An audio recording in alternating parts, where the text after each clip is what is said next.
So when was the last time you had a really fun and memorable date night? Or better yet, an entire weekend with your spouse? Well, no matter how many errands or household projects that you have, there's always a way to squeeze in those good times into your schedule.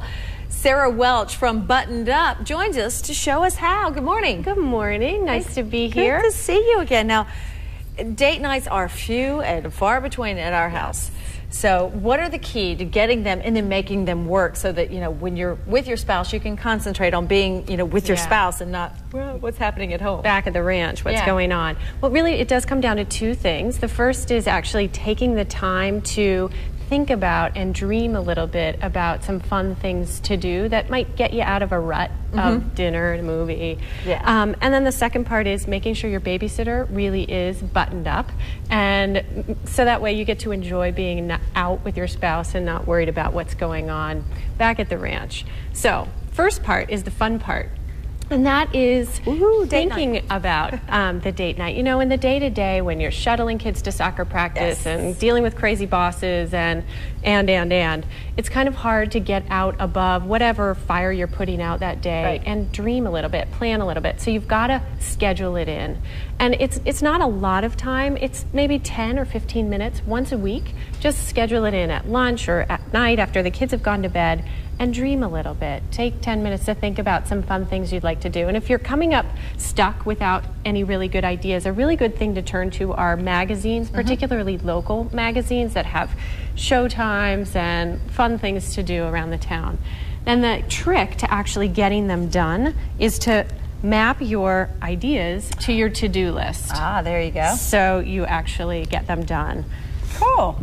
All right, and then we come to the babysitter. We come to the babysitter part. One thing we recommend is to have a few babysitters, maybe 2, maybe 3, that you have that you can call at any point in time. So pre-screening babysitters is a really good idea, and just some things, some common sense things to pay attention to as you're screening, making sure that they're responsible, that they're trustworthy, that they know how to be calm in the event of an emergency. They wouldn't be afraid to ask for help, those kinds of things. So just a good idea to take the time now to develop that roster.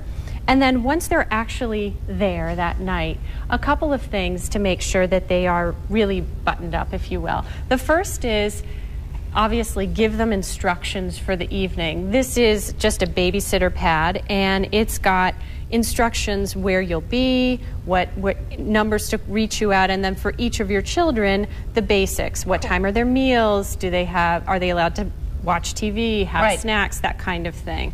And then a life doc which has a caregiver section in the event of any kind of emergency. If you're not there, your babysitter will need an emergency authorization form, a permission to treat form. So just making sure that little details like that are buttoned up.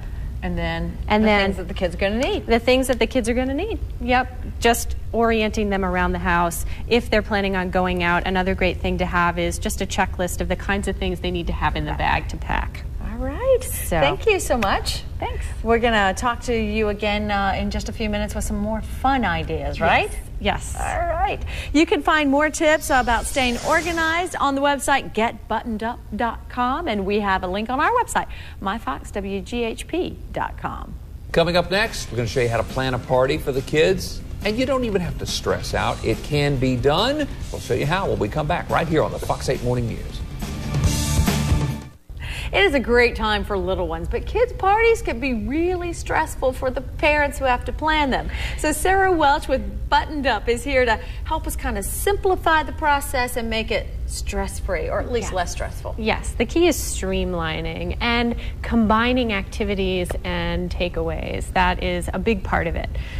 First things first, you got to have a plan for the birthday, and a great thing to do is actually engage your child in this process. Have them help you come up with ideas, and then also delegate some of the tasks to them. Next, invitations. And really the best, cheapest, fastest way to go is e-vites. This is from evite.com. Just simple, easy. A lot of schools have email addresses that you can send things out to. If you need old-fashioned cards, obviously you can pick those up at any local drugstore or Target. Now for the fun part, the activities of the day. We look to try and combine activities with party favors. We call them twofers, and we have a lot of fun ideas to talk about this morning. Cool. The first is what we call the flip-flop decorating party. You can go get dollar flip-flops from the local dollar store in age-appropriate sizes, along with some crafts like glitter and ribbon, and have people decorate the flip-flops. Yeah, they love doing that. Yeah, really fun.